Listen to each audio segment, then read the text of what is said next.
Hello friends, good morning. चलिए जानते हैं देश और दुनिया की तमाम छोटी बड़ी खबरें, जिसमें सोना चांदी, मौसम और राजनीति से जुड़ी बड़ी खबरें आपको बताएंगे सिर्फ 5 मिनट में। लेकिन उससे पहले वीडियो को लाइक जरूर करें और चैनल पर नए हैं तो चैनल को भी सब्सक्राइब कर लें। तो चलिए वीडियो को स्टार्ट करते हैं।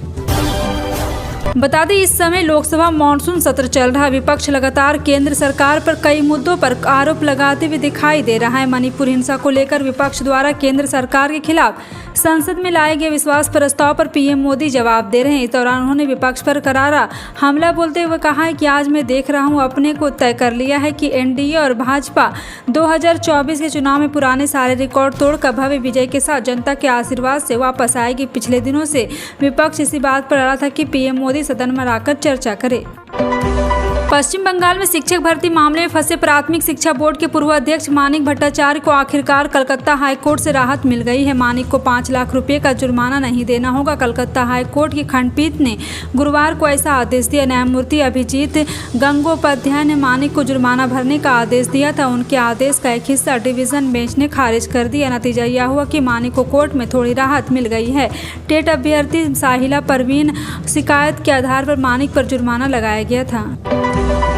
भाजपा ने गुरुवार को दावा किया कि केरल के मुख्यमंत्री पिनरई विजयन को Cochin minerals and rutile limited crore 1.7 crore रुपए प्राप्त करने के लिए उनकी बेटी वीना विजयन की कंपनी पर कथित तौर पर अभियोग लगाने पर भ्रष्टाचार के आरोप की जांच का सामना करना पड़ सकता है। भाजपा के राष्ट्रीय प्रवक्ता टॉम वडक्कर ने एक बयान में इसो वीना टैक्स करार दिया और आरोप लगाया कि उन्हें पिछले 3 वर्षों में निजी कंपनी से मासिक किस्तों में कुल 1.72 करोड़ रुपए मिले।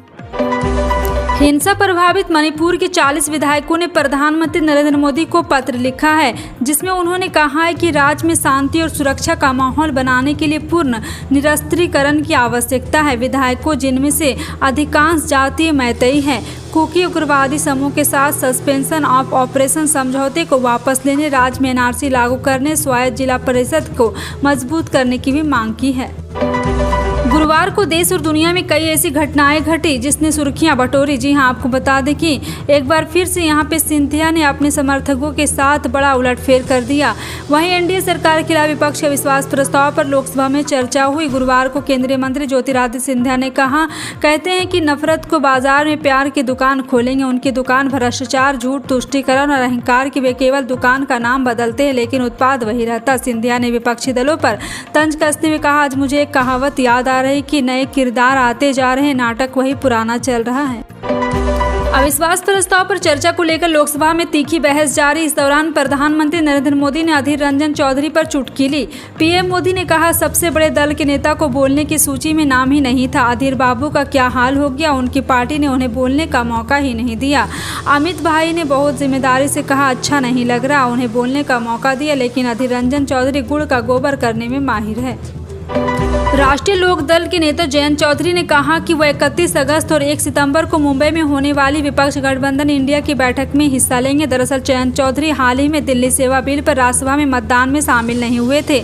इसके बाद अटकलों का बाजार गर्म हो गया था। इतना ही नहीं, आरएलडी के सभी विधायकों की मुख्यमंत्री योगी के साथ हुई मीटिंग की एक तस्वीर ने भी इन कयासों को और हवा दे दी कि क्या सचमुच आरएलडी और बीजेपी के बीच कोई खिचड़ी पक रही है।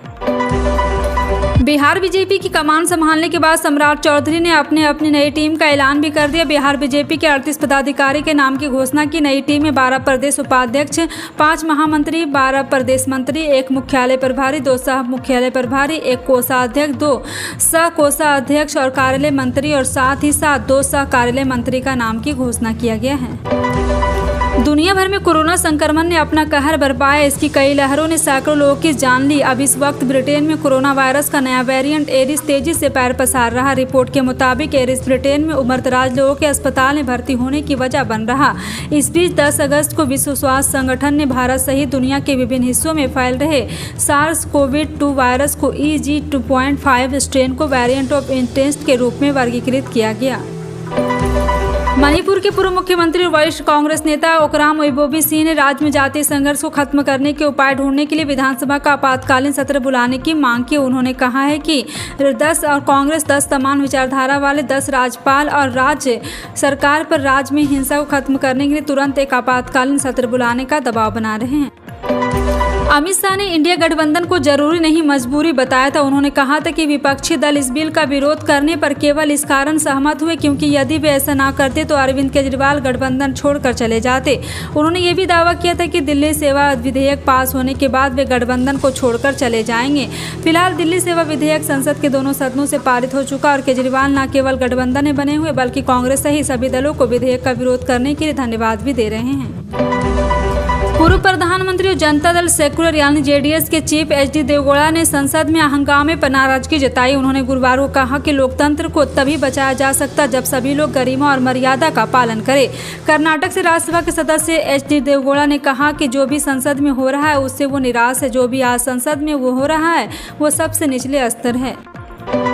एमआईएम चीफ असदुद्दीन ओवैसी ने गुरुवार को लोकसभा में अविश्वास प्रस्ताव पर चर्चा के दौरान केंद्रीय गृह मंत्री अमित शाह पर निशाना साधा। ओवैसी ने कहा कि हमारे गृह मंत्री ने कहा भारत छोड़ो, अगर इन्हें पता चल जाए कि भारत छोड़ो का नारा एक मुसलमान ने दिया तो वो भी नहीं बोलेंगे। असदुद्दीन ओवैसी ने आगे कहा, यूसुफ मेहर अली ने भारत छोड़ो का नारा बनाया जिसका महात्मा गांधी ने पूरे देश में एक पैगाम दिया।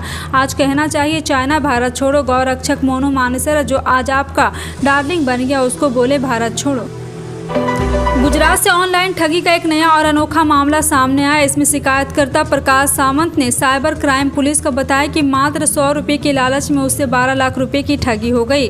सीनियर एग्जीक्यूटिव प्रकाश बड़ोत्रा के रहने वाले हैं। उन्होंने शिकायत पर मामला दर्ज कर जांच शुरू कर दी गई। इधर मीडिया रिपोर्ट की माने तो प्रकाश सावंत के साथ धोखाधड़ी का खेल मार्च में शुरू हुआ था और शुरुआत में उन्हें कुछ पैसा मिला था।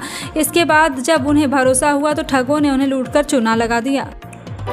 साइंटिस्ट बनने का मन बना रहे युवाओं के लिए बेहतरीन अवसर है। इसके लिए कृषि वैज्ञानिक भर्ती बोर्ड ने अपनी आधिकारिक वेबसाइट पर प्रिंसिपल साइंटिस्ट और अन्य के 368 पदों के लिए नोटिफिकेशन जारी की है। निश्चित और अपेक्षित शैक्षणिक योग्यता रखने वाले उम्मीदवारों के पास प्रतिष्ठित संगठन यानी कि कृषि वैज्ञानिक भर्ती बोर्ड का हिस्सा बनने का सुनहरा मौका है।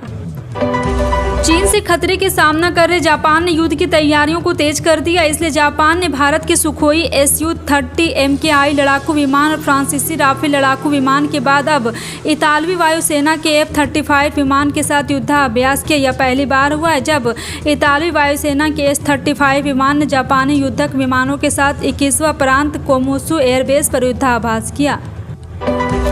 छत्तीसगढ़ में आगामी विधानसभा चुनाव से कांग्रेस को बड़ा झटका लगा है। कांग्रेस पार्टी के कद्दावर नेता पूर्व केंद्रीय मंत्री और अनुभवी आदिवासी नेता अरविंद नेताम ने गुरुवार को कांग्रेस की प्राथमिक सदस्यता से इस्तीफा दे दिया है। जी हां, आपको बता दें कि यहां पे प्रमुख आदिवासी नेता अरविंद नेताम लंबे समय से कांग्रेस पार्टी से जुड़े रहे। उन्होंने जनजातीय हितों का प्रतिनिधित्व करने में महत्वपूर्ण भूमिका निभाई। अरविंद नेताम ने कहा है कि कांग्रेस और भाजपा सहित मुख्यधारा के दोनों दल जल, मंगल और जमीन की सुरक्षा, अनुसूचित क्षेत्रों में पंचायत विस्तार अधिनियम को लागू करने जैसे कई मुद्दों को प्रभावी ढंग से हल करने में विफल रहे।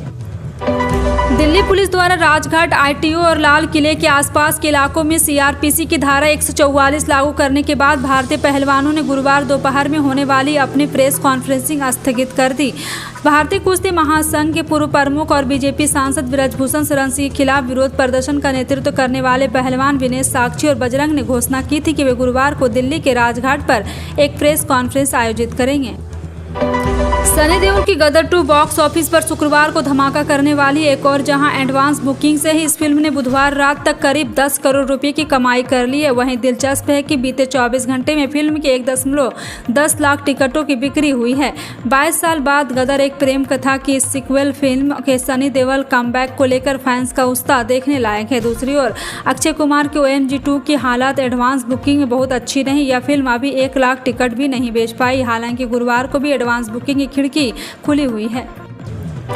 देश में किसानों की आर्थिक स्थिति में सुधार और आर्थिक रूप से संबल बनाने के लिए केंद्र सरकार कई योजनाएं चला रही है। इन योजनाओं में से एक है PM किसान सम्मान निधि योजना। सम्मान निधि योजना केंद्र सरकार प्रधानमंत्री मोदी की सबसे महत्वाकांक्षी योजनाओं में से एक है। मोदी इनकी अगुवाई में केंद्र सरकार दिसंबर 2018 में इस योजना की शुरुआत की थी। इस योजना के अंतर्गत 6,000 रुपये 2-2 किस्तों में दी जाती है। अमूमन इस योजना के तहत पहली किस्त 1 अप्रैल 31 जुलाई को दी गई थी। आपको बता दें कि अन्य योजनाओं की तरह किसान पात्र किसानों को भी इस योजना का लाभ मिल रहा है, लेकिन जिसको नहीं मिला वो जल्द से जल्द EKYC अपना जरूर करवा लें। देश भर में मौसम का मिजाज लगातार बदल रहा है। कई राज्यों में मानसून शबाब पर चल रहा है। हालांकि कुछ राज्यों में अभी मानसून रूठा हुआ है। इस बीच भारतीय मौसम विज्ञान विभाग ने देश के कई इलाकों में अगले 5 दिन अच्छी बारिश की संभावना जताई। IMD के मुताबिक उत्तर प्रदेश के कई हिस्सों में आने वाले कुछ दिन मानसून मेहरबान रहने वाला है। बता दें, पहाड़ों से लेकर मैदानी इलाकों तक इन दिनों कई राज्य जोरदार बारिश की मार झेल रहे हैं। भारतीय रिजर्व बैंक ने 2023 से 24 के लिए देश के खुदरा मुद्रास्फीति के अनुमान को जून में अपनी पिछली मौद्रिक नीति के अनुमानित 5.1% के मुकाबले संशोधित कर 5.4% कर लिया है। RBI गवर्नर शक्तिकांत दास इस बैठक के बाद सामान्य मानसून की बात करते हुए खुदरास्फीति को बढ़ावा दिया। सोने चांदी के दाम में लगातार उतार चढ़ाव देखने को मिल रहा है। गुरुवार को सोने के दाम में गिरावट देखी गई। देश में 22 कैरेट 10 ग्राम सोने का भाव 54,950 रुपये, बीते दिन कीमत 55,050 रुपये थी। फिलहाल आपका इन सभी खबरों पर क्या कहना है, कमेंट सेक्शन में टाइप करके जरूर बताएं।